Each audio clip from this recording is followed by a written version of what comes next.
একতি চাঞ্চল্যকৰ ঘটনা দুই লম্পটৰ এবাৰ কামনাৰ বলি হল এগৰাকী সপ্তম শ্ৰেণীৰ ছাত্ৰী এইখন ৰাজ্যৰে এটা প্ৰান্তত এই ধৰণৰ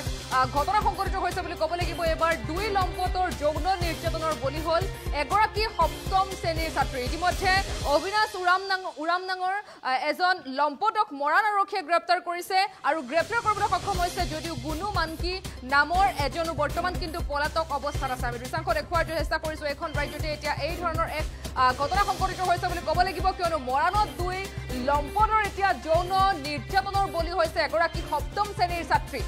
আমি দৃশ্যাংশ দেখুৱাৰ চেষ্টা কৰিছো দেওবাৰে নিশা প্ৰায় 9 বজাত ওচৰৰে এঘৰত জন্মদিন পাৰ্টি লৈ গৈছিল কিশোৰীগৰাকী আৰু সেই সময়তে কিশোৰীগৰাকীক দুই লম্পটে মুখত সোপা দি পৰিত্যক্ত এটি ঘৰলৈ অসৎ কাৰ্যৰ চৰিতাৰ্থত টানি লৈ গৈছিল আৰু তাৰ পিছতে অবিনাশ উৰাম নামৰ লম্পটটোৰ মূৰত এচপৰা ইটাৰে মৰিয়াই পলায়ন কৰিবলৈ সক্ষম হৈছে কে সপ্তম শ্ৰেণীৰ ছাত্ৰীগৰাকী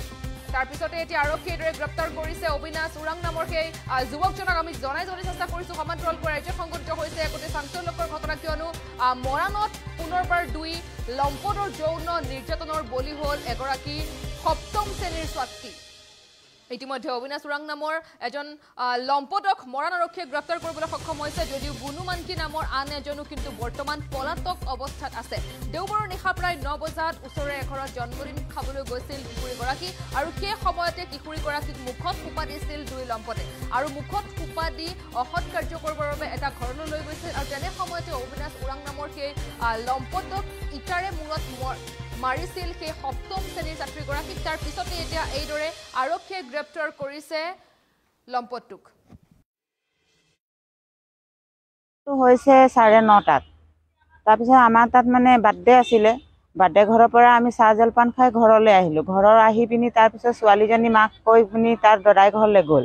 যে মা তাত আমি গৈছো নাচ বজনা হৈ আছে আমি অকমান ফূৰ্তি কৰি আহো বা কিবা এটা খানা খাই আহো বুলি গ'লে কোনটো জেগা আমাৰ বেতবাৰী তাৰপিছত তাত গৈ পিনি ছোৱালীজনী যেতিয়া বহি আছিলে এই ডাঙৰ মানুহজন গৈ পিনি মহাবোলাটো গৈ মানে মোবাইলটো তাৰ কোচত পেলাই দিলে অবিনাশ তাৰপিছত গৈ পিনি দুইটা ল'ৰা আছে গুল্লু আৰু অবিনাশ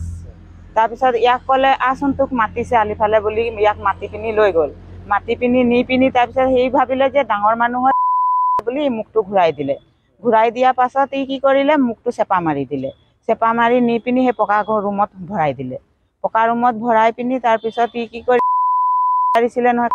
লকাই দিলে তেতিয়া ই কি কৰিলে ইটা চপৰাটো পালে তেতিয়া মাৰি দিলে মাৰি পিনি উঠি পলাই আহিলে তাৰপিছত আহি চোলা তোলাত জাৰি আছিলে তেতিয়া তাৰ দাদাহঁতি পালে তাক সুধিলে ক'ত গৈছিলি কি কথা তাৰপিছত ডাঙৰ মানুহজন কৈছে যে তই ক'ত গৈছিলি ইমান ৰাতি কি কৰিবলৈ কৈছে তাই আকৌ উভতি সুধিছে মোহাই এজাহাত দিছোঁ